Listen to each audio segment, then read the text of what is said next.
Thank you, Annette. I want to welcome everyone attending here. I am Ann Kilby. I will be your worship leader today. And my colleague in this service, John Schaefer, I will introduce later. One little housekeeping thing, please, for those here in person, maintain masking and social distancing. I want to welcome also everyone who's attending on Zoom. We're very glad that all of you are here either way. I want to acknowledge that our fellowship home here is in the unceded home place of the Wiyot people. They tended this spot and these lands over millennia with love, also intelligently and diligently. We aspire to learn to steward our fellowship setting someday, as well as the Wiyot people did. We offer an open-minded and open-hearted spiritual home here, welcoming everyone who values accepting all people and caring for all life on earth. Now I will invite the bell.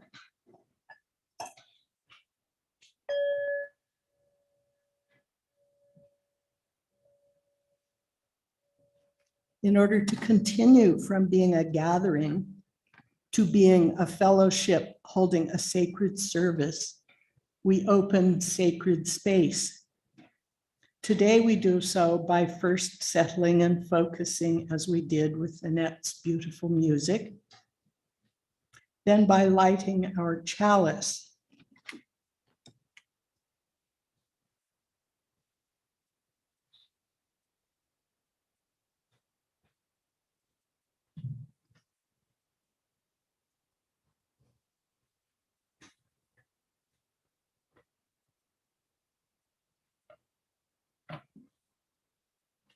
And with these words,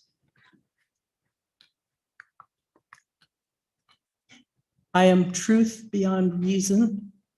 I am knowing beyond thought. I am grace beyond effort. I am strength beyond force. I am love beyond all expectation. I am peace beyond time. I am love in motion. I am life divine.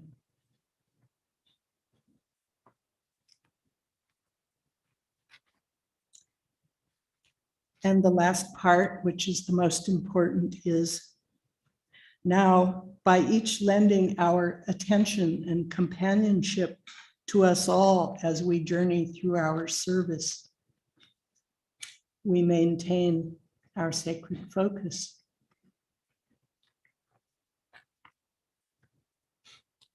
Whether you are joining us via Zoom or attending in person, all of you, by giving your presence, contribute to us all throughout our service.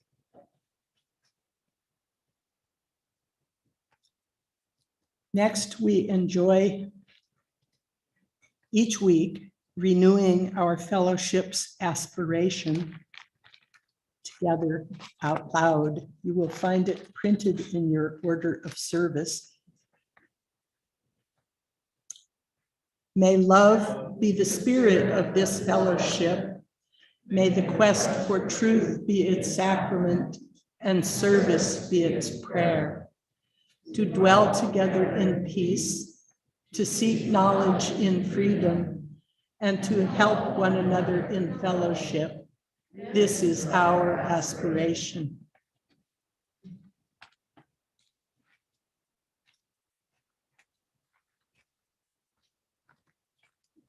Next, I have an extremely brief reading to offer.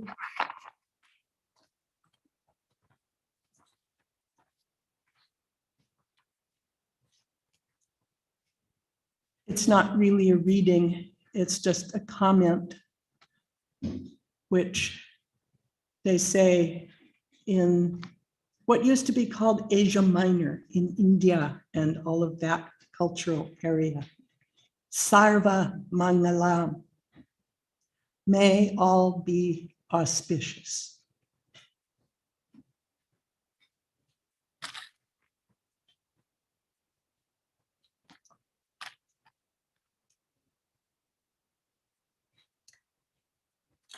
Now, with our choir director, Elisabeth Harrington, directing us, a fraction of the choir, including, as you see, myself, will sing in to you from the foyer.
This is the time we refer to as the time for all ages, in this case, the story for all ages. And I'm glad to see that we do have all ages represented here, but I want everybody over the age of 10 to understand that this is for us too. This book is called Every Breath We Take, a book about air. It's by Maya Ajmera and Dominique Browning, and it is published by Charles Bridge Press.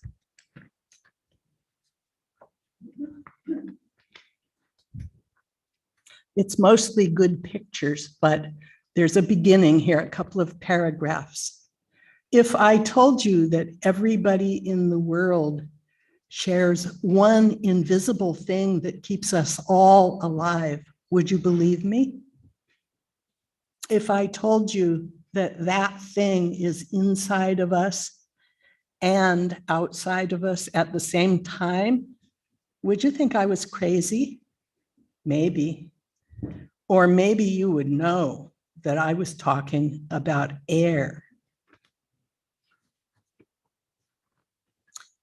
Air is everywhere, inside and outside. Every breath we take is full of air.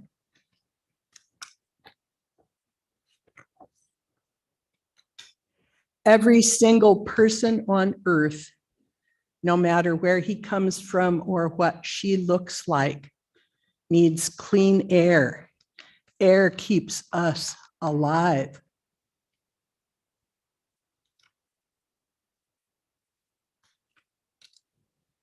And cute. When a baby is born, he fills his lungs with air. When a baby screams, she pushes air out.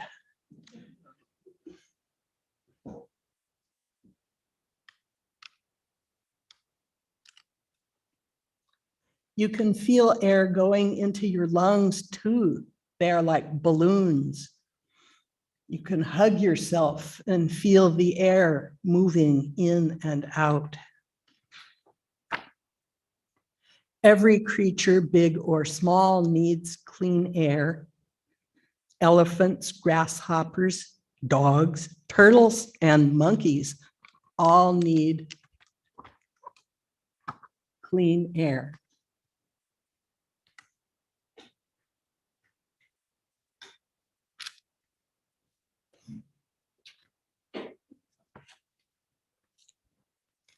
Grass, flowers, trees, and vegetables need clean air to grow.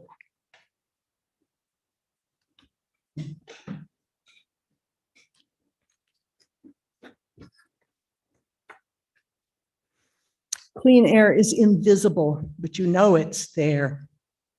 You can see air coming out of your mouth on a freezing cold day. You can see air moving the leaves on trees or moving bubbles everywhere. You can feel the air on your skin. It can feel warm or it can make you shiver. Breezes can be so gentle that they rock you to sleep. Storm gales can be so strong that they blow down trees.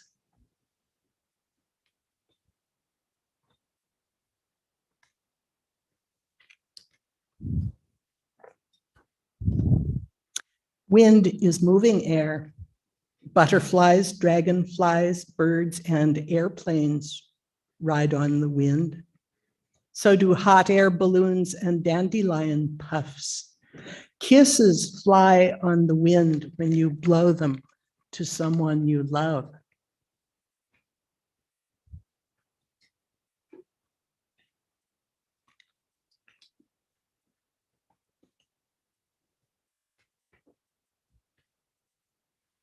Air carries sounds. It carries lullabies at bedtime and songs sung out loud.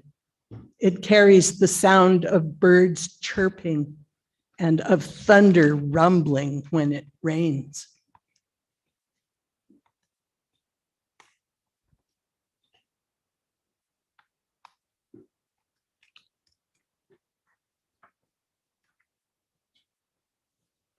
Air carries smells too. I won't even show you these chocolate chip cookies.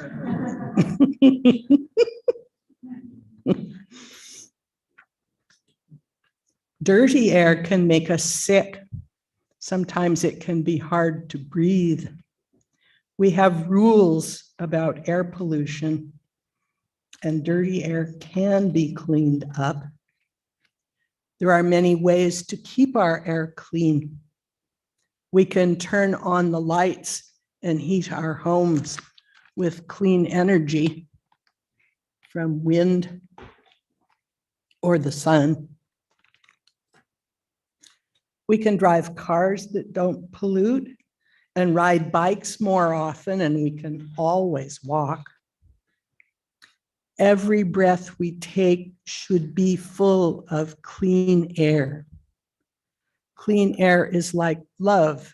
It's invisible, but it makes life better.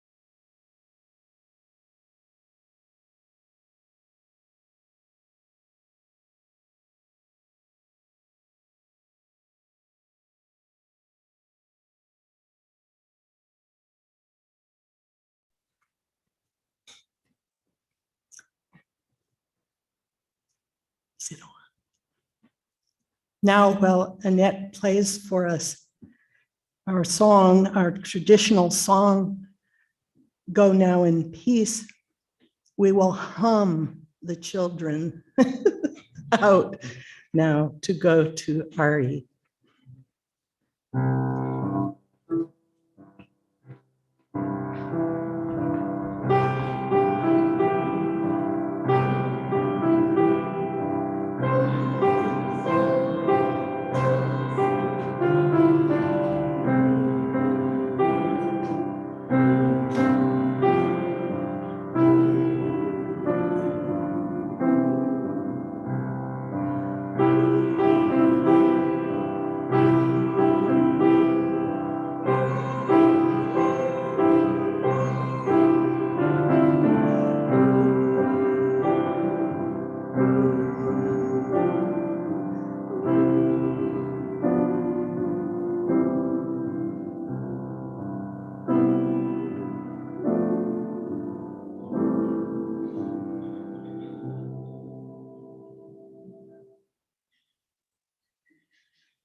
Thank you, Annette.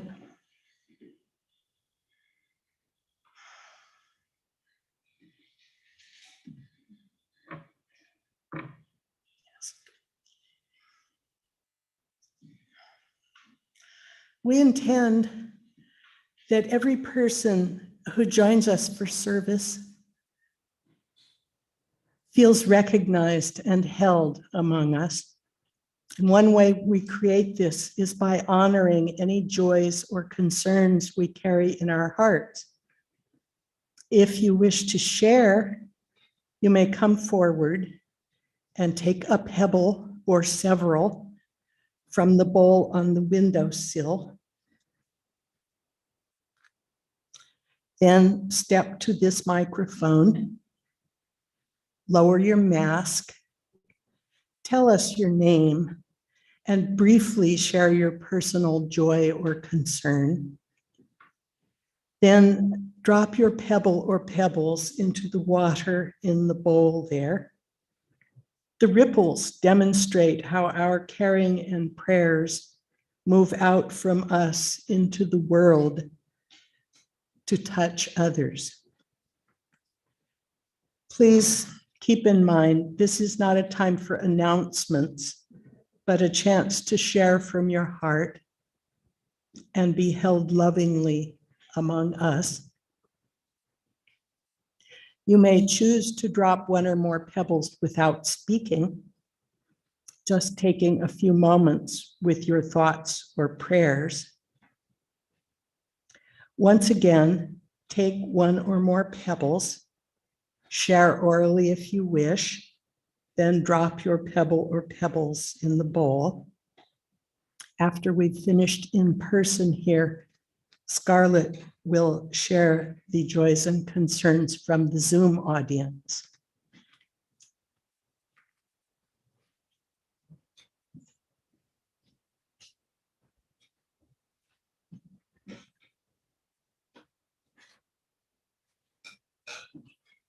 Should have known. And this pebble I'm dropping is for the people who don't have something because they haven't stocked up in their house. So we have a jumble in our house, and the neighbors down the street are having a big sale on all the jumble they had too. But what I brought and is in my car today is an ankle elastic.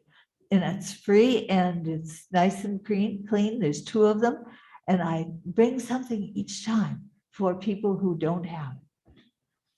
Sorry, could you hear what I said? Yeah. Okay, thanks.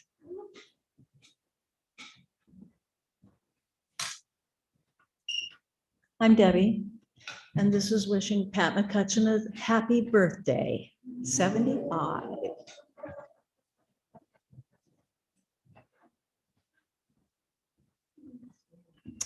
Hi, good morning. My name is Libby, and this morning I'm dropping a stone of sorrow for Clint Rebick, who was our longtime registrar at Humboldt State University.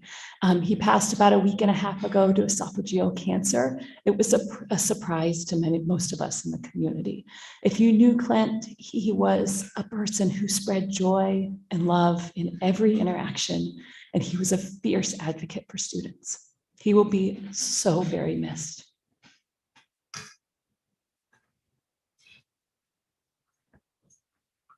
Good morning. My name's Joanne. These days I'm going by Greta. I'm dropping my blue marble as I first dropped years ago at our first climate service. And I have a lot of exhaustion and sadness these days, both for the state of the world and for my personal issues. And I just really am grateful to have this opportunity to share with you this blue marble and my thoughts.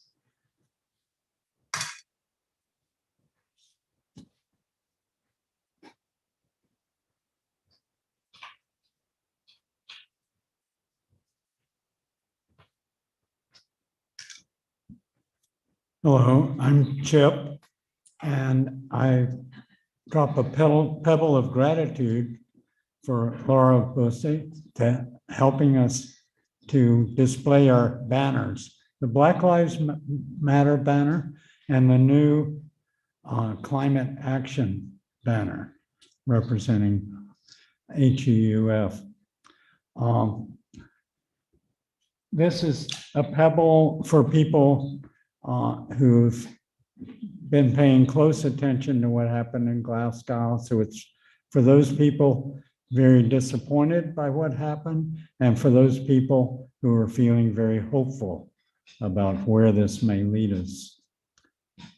And this last pebble is in honor of my grandson, Sebastian.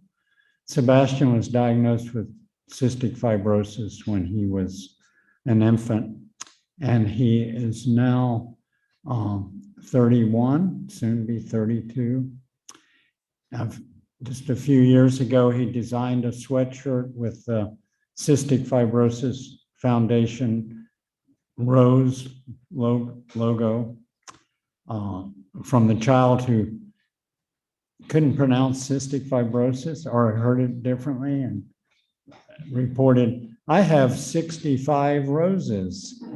But anyway, the sweatshirt that Sebastian designed, on the back of it says, every breath of blessing.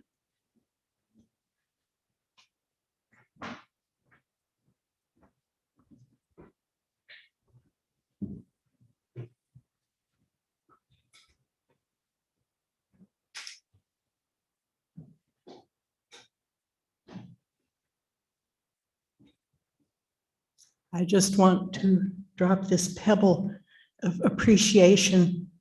Folks in the Climate Action Campaign group got up the idea and then actually have gotten a banner. And in fact, you will see on the bulletin board out there or in this last Sunday's Time Standard on the front page, some of our folks who attended the demonstration.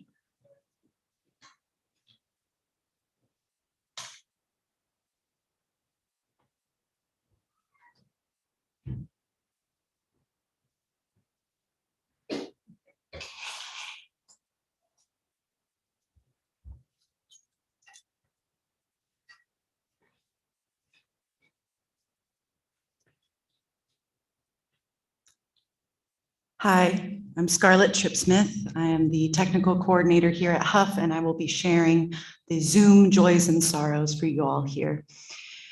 From Sarah, a joy for my daughter, Lydia, who is turning 15 on Wednesday. From Tracy Jordan, a pebble of sorrow for the devastating loss of my dear friend, Clint Rebick. And a pebble of support for my sister Beth, who is battling an aggressive form of cancer.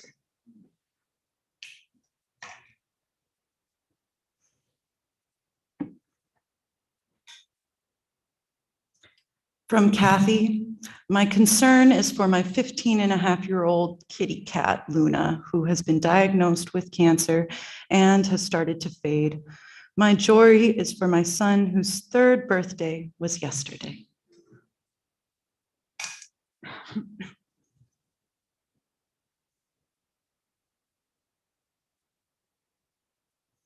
right. And joy and sorrow for all the, or a pebble for all the joys and sorrows that we keep near and dear to our hearts in this time of chaos and new beginnings and all and beyond.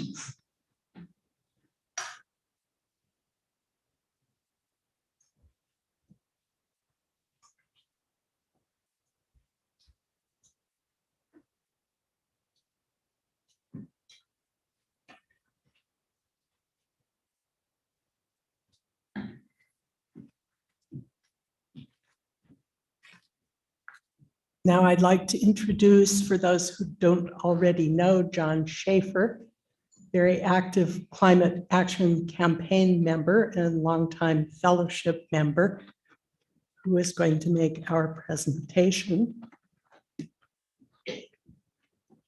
Greta and MIT come to HUUF.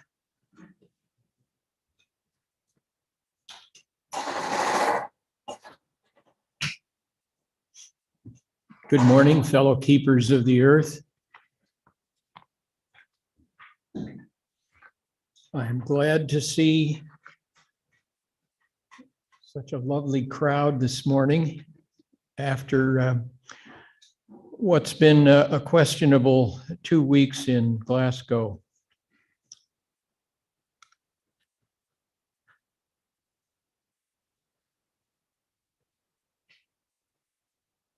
Let's see, I'm going to try an experiment here.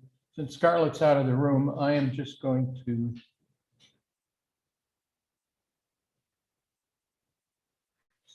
got it. Oh. There we go. It's a good thing she's in the room. Okay, I think I can. I'll just go ahead and play it. Oops.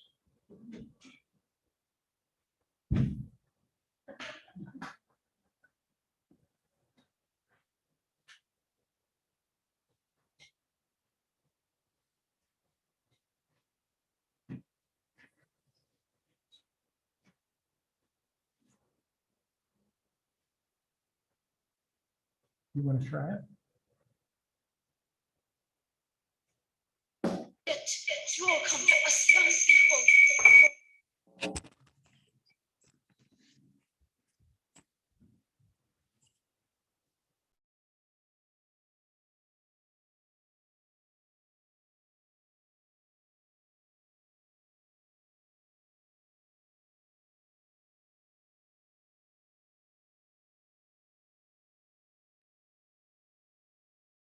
This is all wrong. I shouldn't be up here. I should be back in school on the other side of the ocean. Yet you all come to us young people for hope. How dare you?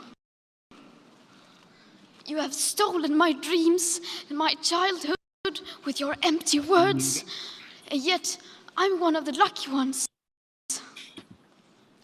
People are suffering, people are dying, entire ecosystems are collapsing.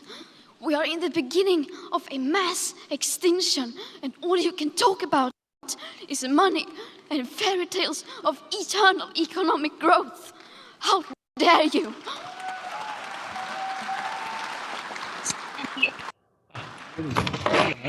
For more than 30 years, the science has been crystal clear. Because if you How really dare you continue to look away and still kept on and failing, come here saying that you're doing enough when the politics and solutions needed are still nowhere in sight? You say you hear us and that you understand the urgency. But no matter how sad and angry I am, I do not want to believe that. Because if you really understood the situation and still kept on failing to act, then you would be evil, and that I refuse to believe. Well, Greta speaks my mind. Don't let AT&T. I believe this is actually The most serious crisis we face on the planet, not just here at HUUF or in California, but throughout the whole world. Once upon a time, I had hoped that this crisis might bring us all together. I guess you see that was a naive hope on my part. So what's the evidence? Are we winning against the climate crisis? We're at 1.2 degrees Celsius temperature rise now with an unprecedented rate of growth and way past 400 parts per million of CO2. More important than those numbers are the damages, which are already beyond what we should accept, I believe. 1.5 degrees will be worse. Can we even hold the rise to 1.5 degrees as they hope we can do in Glasgow? How about 2 degrees? Well, stay tuned. We're going to figure that out this morning, and you get to decide where we go. It's not just numbers like degrees and parts per million, which we can measure in the past and calculate for the future. It's also about damage and fear and personal loss. My own son and family lost their home a year ago in Santa Rosa from the glass fire. All they salvaged was what they carried in go bags. It didn't help that they were used to carrying go bags out the door with them. It was still traumatic. Other friends of mine have lost homes in Trinity and Shasta counties. So I conclude, so far, we're losing against the climate crisis. It's scarier than nuclear war to me, because nuclear war may or may not happen, but right now, the climate crisis is for sure. There are solutions. So what we're going to do is look for solutions so we can tell lawmakers exactly what we want them to do, not just degrees or tons or dollars like they argued about in Glasgow, but actual policies that work in the real world. So evaluating policies is a complicated computational challenge combining physics and engineering and economics. Some policies are more effective than others. Which ones are they? Should we electrify everything, expand renewables, cut methane, insulate houses, electric cars? Here's a way to compare those policies, combining MIT's best science, engineering, and economics. Now, let's see if I can get this to play on the screen.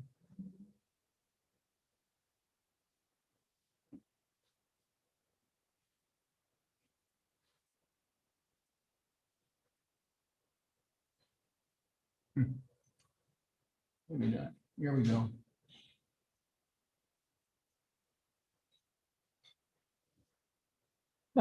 Hey. I'm impressed. Thank you, Scarlett. Oh, oh, I have to share screen. Yeah, you gotta share screen. How do I do that? Okay.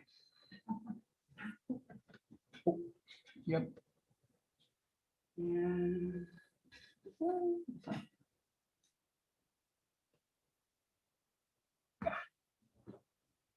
Isn't she wonderful?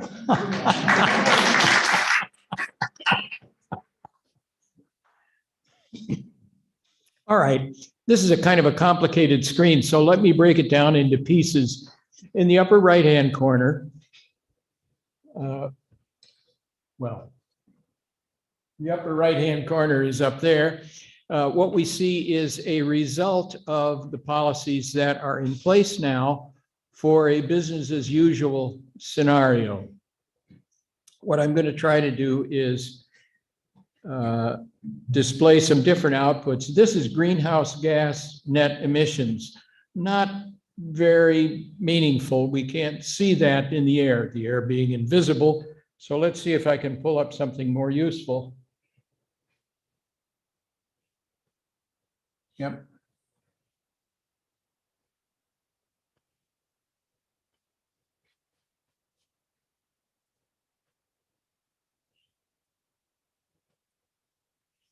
Here we see temperature change. And the horizontal scale is years. Over on the far left is the year 2000. The far right is the year 2100. And you see as we now appear to be moving, this is going to rise to a value that nobody can read up there except me when I get up close to the screen.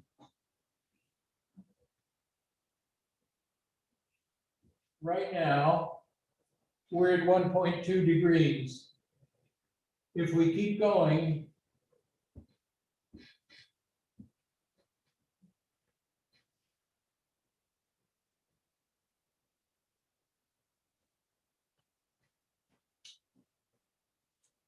it's going to be 3.6 degrees.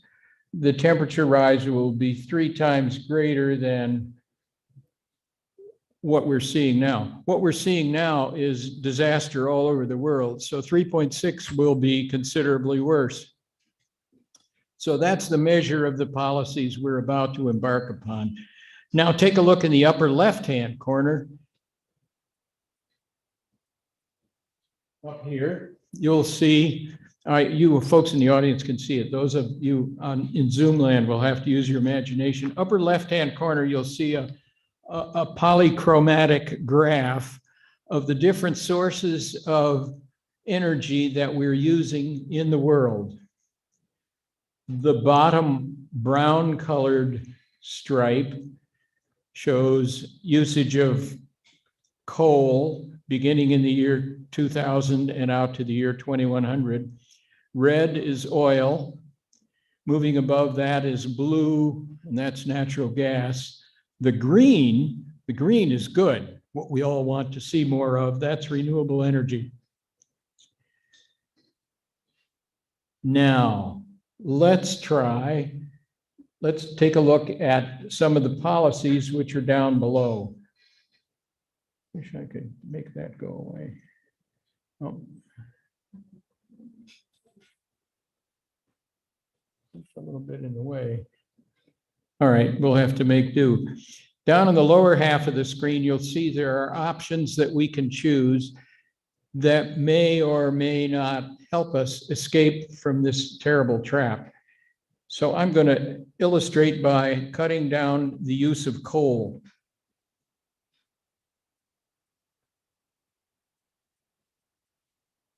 And you'll see what happens is that in the upper left, the coal stripe is much lower than it was.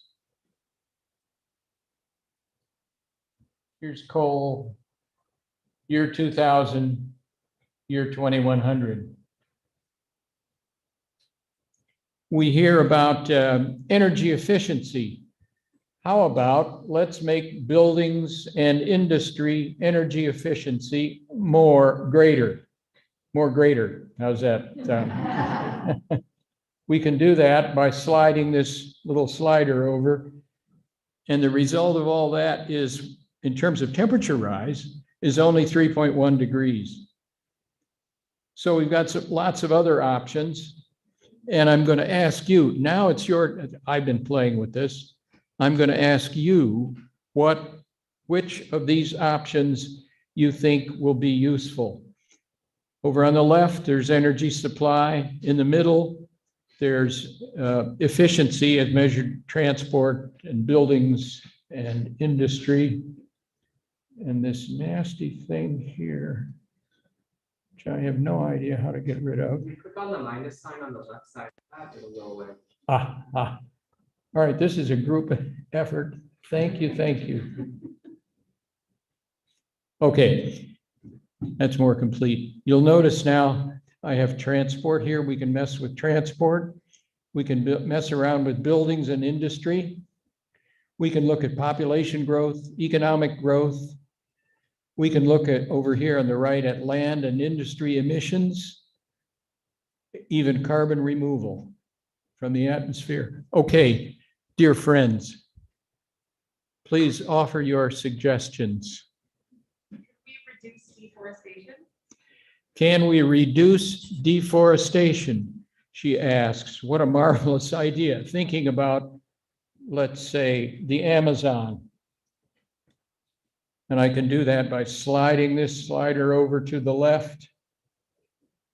Oh, didn't help much. So look at that. We got 1/10 of a degree for that. Everybody who lives in the Amazon feels better, that's for sure. Transportation. What would you like to do in transportation? Let's see. In transportation, the options are energy efficiency and electrification. Energy efficiency. Let's have more efficient cars. That helps a lot. Now, what do I mean by highly increased efficiency? We can click up here and see numerically what that actually means. Energy efficiency of new transportation increases by 4.7% per year. So that is to say, our gas mileage increases by about 5% a year, every year, starting in 2021. So that helps. Transportation is a big energy sucker. I'm going to click that off. Ask, does anyone have anybody? Joanna. We know that electric vehicles are going to very soon take over and pricing of gas-powered vehicles. So I think in like 2035, all the new cars are going to have to be electric. So we should really put that. Thank you. That suggestion is let's look at all electric vehicles and see how we can do in that regard. So here's a slider for transport electrification. I'm going to make it much more efficient or make it electric. And specifically,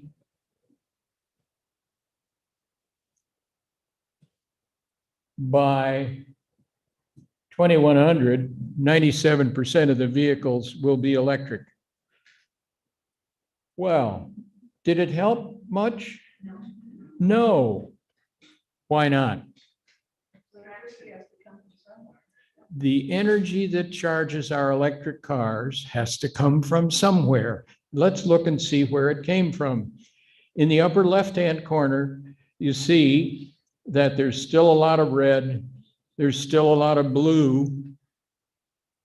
So the energy charging the cars, it's more efficient if we're using electric cars, but all that energy still comes from fossil fuel. All right. Thank you, Joanna. Let's try increased Renewables. Highly subsidized renewables. If we look up in the left-hand corner, you see there's still coal, there's still oil, and still gas. Fossil fuel. All right, let's get rid of fossil fuels. How might we do that? We actually have to increase the non-fossil fuel, the alternative energy. So I'm wondering if that shows that, like, if you do increase the renewable energy, does it automatically decrease the fossil fuel? Let's try this slider and see. We'll move it back to where it was. And the difference is not very much. So the answer to your question, Margie, is not so far. We've got to think of something different. The carbon capture that's starting to be developed. Can you lower your mask, please? The carbon capture. Carbon capture is suggested. That's over in the right-hand corner. And I would point out that carbon capture so far is an untested technology, but let's see what happens if we can do that. MIT is looking ahead and saying, if we could get carbon capture working, how would that help us? So let's slide this one over, look and see. It helps some.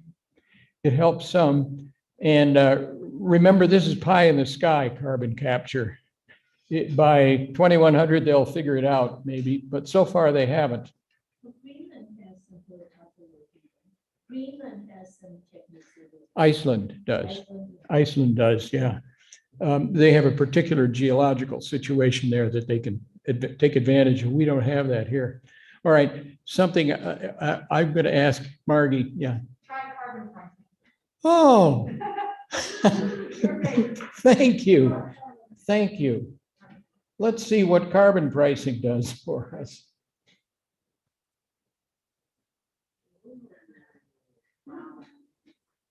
All right, people have talked in Glasgow about 1.5 degrees. There's no way we can get to 1.5 degrees without carbon pricing. And this shows 1.6 degrees, so we're getting in the ballpark.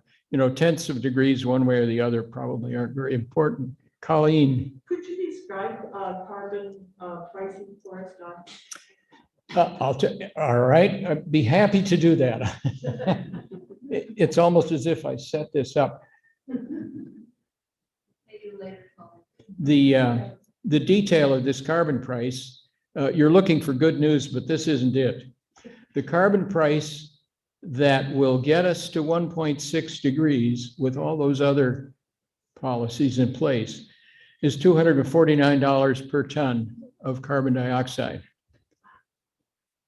That's pretty high. In California right now, the cap and trade program is at $17 per ton. So we have a long ways to go.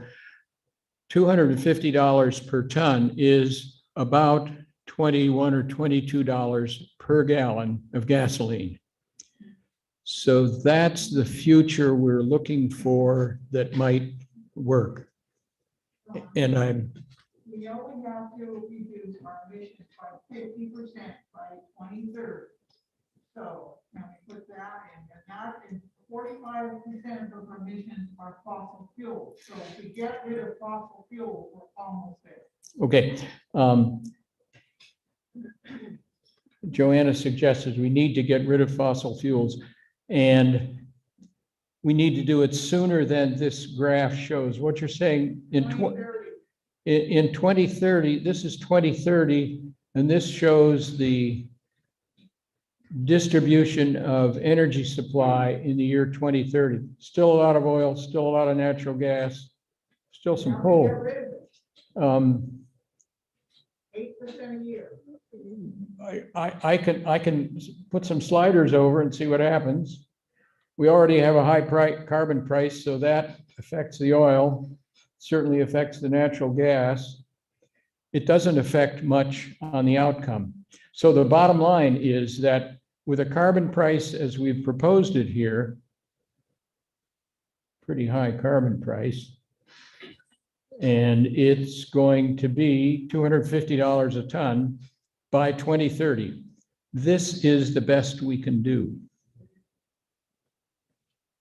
So that's the news. One more. Oh, gosh. Okay, two more. Joanne. The elephant in the room, population. That's what I. Good question. Thank you. Well, let's take a look at population.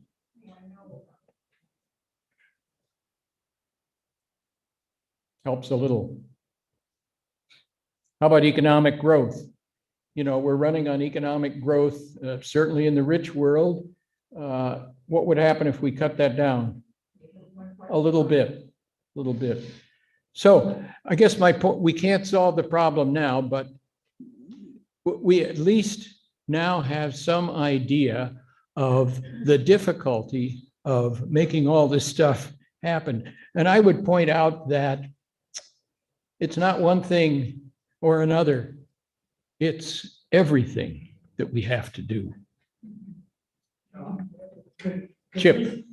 See what a carbon around 125 or 150 per ton. Good question, because of course, the fossil fuel companies are not going to want to pay that kind of a price. That's about halfway. And I think the biggie, as Joanna Welch suggests, is oil. The carbon price now at $125 a ton, more or less, is sufficient to move us away from fossil fuels as fast as we can. Well, okay. This has been kind of quantitative with engineering and physics and all that. I think what I'm going to do is shut all this down now for the moment. Not sure how to do that. Share. Yeah. Stop sharing. Pause share. Sir, are we able to access that link? You certainly can. Tell us how to do that, please. Yep. En-roads. ENROADS.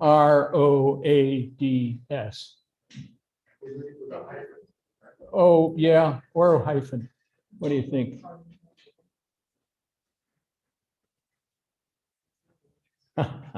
Good. All right, thank you.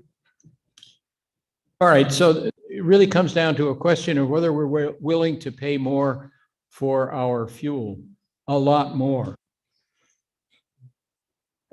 So that's one possible bright future. And there is another future, not so bright. We look out the windows to the east. You can't see it today, but we have this beautiful valley out there. I believe that if we don't take all these actions that we've described here in En-roads, we can look forward to seeing fire coming down the valley, just leaving blackened snags behind, like we found at my son's house in Santa Rosa. Okay. Yep. Well, we've pretty well demonstrated for decades that we can't expect individuals to solve this problem. We're going to have to insist that government create laws and regulations that basically coerce everybody to do what's right. Otherwise, not enough people will do it. The governments haven't coerced us yet. They're afraid. They've made promises about 1.5 degrees, and maybe if we could get the whole world on board, starting right now with all these policies, we could get to 1.5, but not without a full court press. So what I'd like to do now is show you Greta once again. Shall I try this or?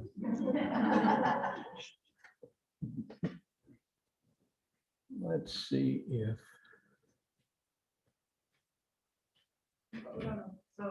I'm going to leave the meeting and go to.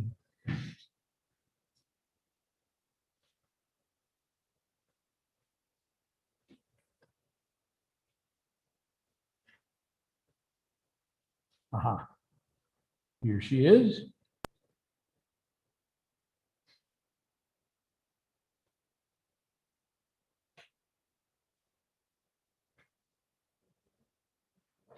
Oops, do I plug this in, Scarlett?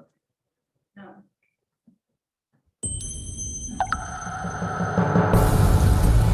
Some expensive, politically correct green and there is no planet B. There is no planet blah. When I was about Blah, blah, 8 blah, years blah, old, blah, blah. I first heard about something called climate change or global warming. This is not about some Apparently that was expensive, something politically humans had correct created green act by our money way of hugging living. Or blah, blah, blah. I was told to turn off the lights, to save energy, and to Net zero by 2050, blah, blah, blah. Net zero, blah, blah, blah. Climate neutral, blah, blah, blah. This is all we hear from our so-called leaders. Words. Words that sound great, but so far has led to no action. Our hopes and dreams drown in their empty words and promises. Of course, we need constructive dialogue, but they've now had 30 years of blah, blah, blah, and where has that led us? What do we want? When do we want it? What do we want? When do we want it?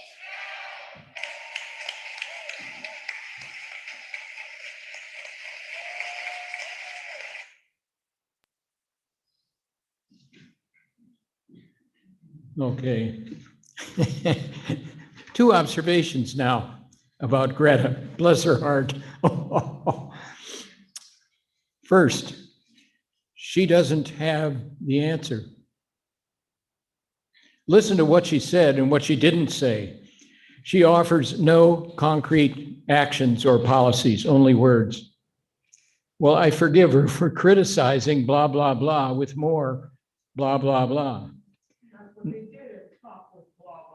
That's what they did. To repeat, that's what they did at COP, says Joanna Welch. So now it's time for the so-called grown-ups to take responsibility. I'd like to think that California might lead the country and the world. But at the state level, so far, hardly any legislation has passed of any value. Our hope now is to tell these guys, and it's mostly guys in the law, among the lawmakers who are oblivious, mostly these guys need to hear from us the right policies based on science. Time's up, and instead of just words, we desperately need stronger policies. Now you know what those policies are, all of them. And pricing, of course, is the key. This is all sounding like bad news, of course. It is bad news.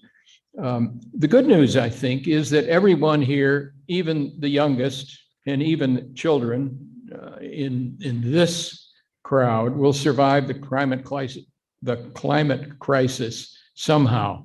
We're lucky here, but there are millions of victims now, and there will be more in the future, and they're all moving. So one worthy focus is helping those immigrants to survive better. Well, this is all bad news, as I say, and in the face of bad news, which this is, I confess, for over 20 years now, I vacillated between hope and despair. Hope that the planet might come together and fix all this, and despair that it won't. So for me, focus has been crucial to conquering despair. Over what's now a long life, I find that most often what lifts my spirits and gives me hope are focused journeys and adventures with friends, working towards worthy causes. I've been blessed working in the Peace Corps in El Salvador in the 60s, peak load pricing for electricity in the 70s, solar energy and electric cars in the 80s, and now climate with Citizens Climate Lobby and Sue Mossman. These causes have been really rewarding for me. Sometimes successful, sometimes not, but always uplifting. Now I have a second observation about Greta. Remember the two videos. Remember how angry she was in the first one. And in my opinion, how much happier she was with friends. She says, I really see the value of friendship. Apart from the climate, almost nothing else matters. Me too. Thank you, friends.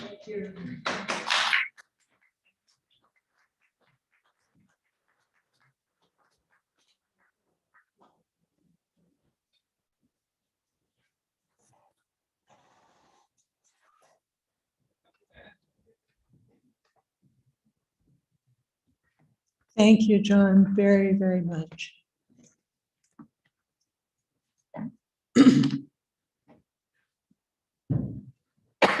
For our offertory today, as is traditional, we are intending that part of the contributions will go to the, excuse me, the agency, the arm of the National Unitarian Universalist Association that's called the UU at the UN. So I have a very, very short intro written by Sue Mossman that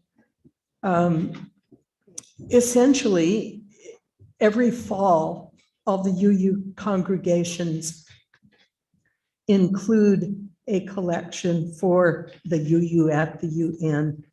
And this year, our board has decided that we can split it this time, this week. This is, of course, because we've had lots of other financial concerns. But at any rate, it is now time for the offertory. Of course, Annette will play for us. I need to explain about, let's see, the potential ways of donating. In your order of service, there is a Venmo symbol there if you want to use that for donating. We aren't passing a basket here, but on your way out, there is a basket. For those on Zoom,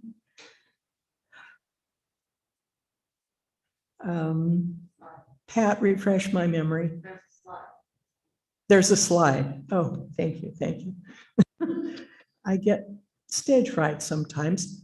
There will be a slide, and also it is possible either to send a check or to write a check here. Please make checks to HUUF, HUUF. And we are grateful for all generous gifts.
Thank you, Annette.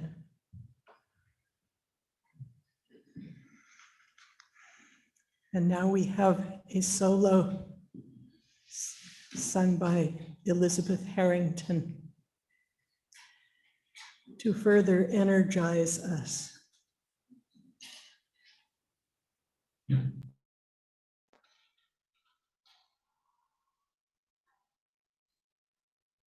have a little help. Oh, Debbie hears.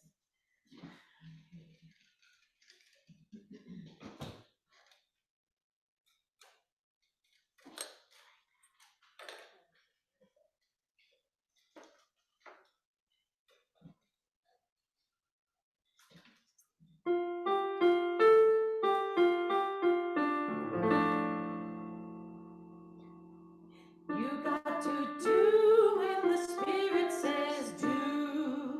You got to do when the Spirit says do. When the Spirit says do, you got to do all. You got to do when the Spirit says do. You got to speak when the Spirit says speak. You got to speak when the Spirit says speak. When the Spirit says speak, you got to speak. Oh, you got to speak when the Spirit says speak. You got to push when the Spirit says push. You got to push when the Spirit says push. When the Spirit says push, you got to push. Oh, you got to push when the Spirit says push. You got to hold when the Spirit says hold. You got to hold when the Spirit says hold. When the Spirit says hold, you got to hold. You got to hold when the Spirit says hold. Spirit says do. Spirit says do. Spirit says speak. Spirit says speak. Spirit says push. Spirit says hold. Spirit says do.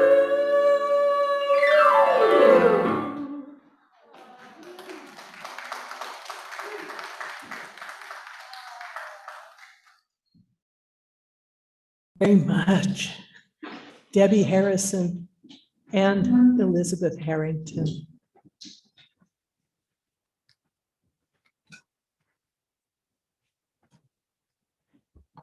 Now we come to our closing time. We extinguish the chalice, but not hearts.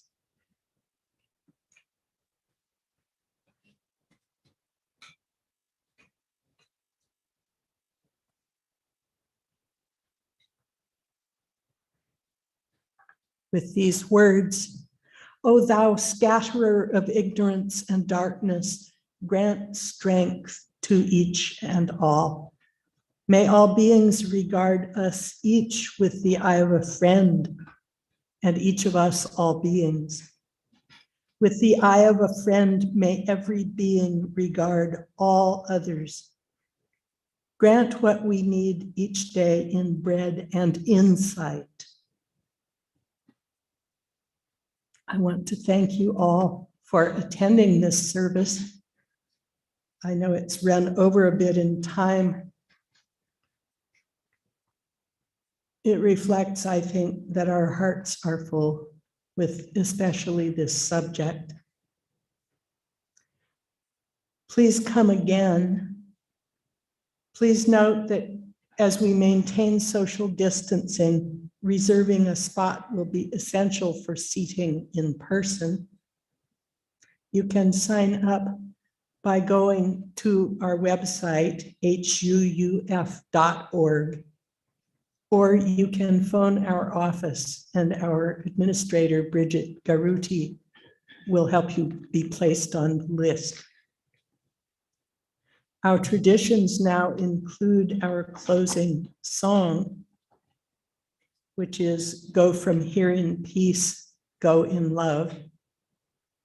Annette will play it for us in a moment. Let us keep our connections warm in our hearts. And we can all connect ethereally, so to speak.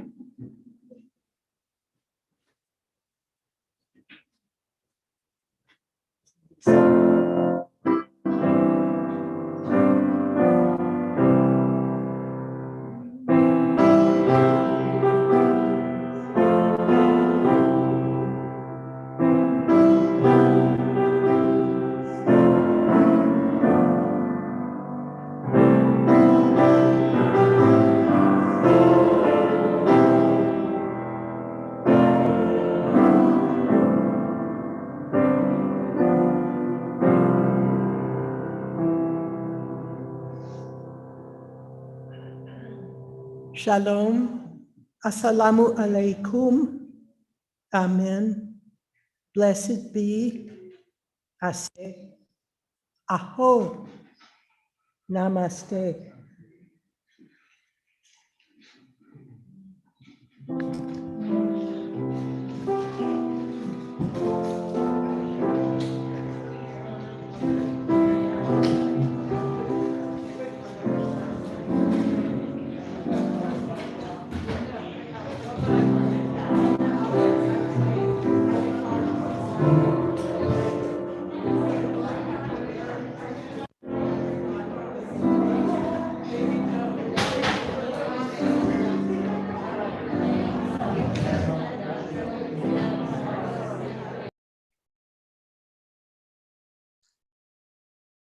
Hello, people. I think you can unmute yourself. I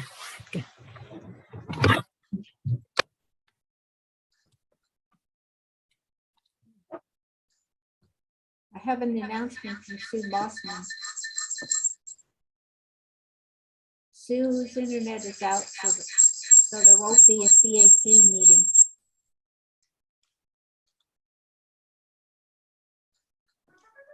There won't be a CAC meeting after this until next Sunday because her internet is out. She asked me to announce it.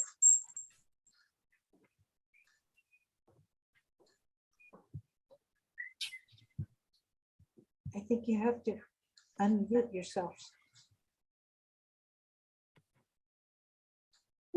I'm wondering what the ending point of this is now, since we were in a mixed group.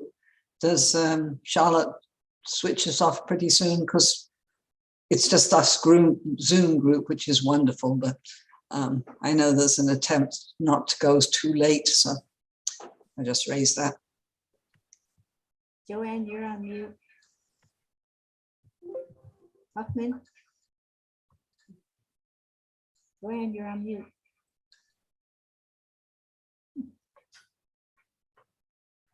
You know what that climate action scenario, it doesn't take into consideration that a lot of the things that we need to do are going to take oil and coal to make the temperatures, to make the things that need to bring down the carbon. Sounds weird, but that's what I've read.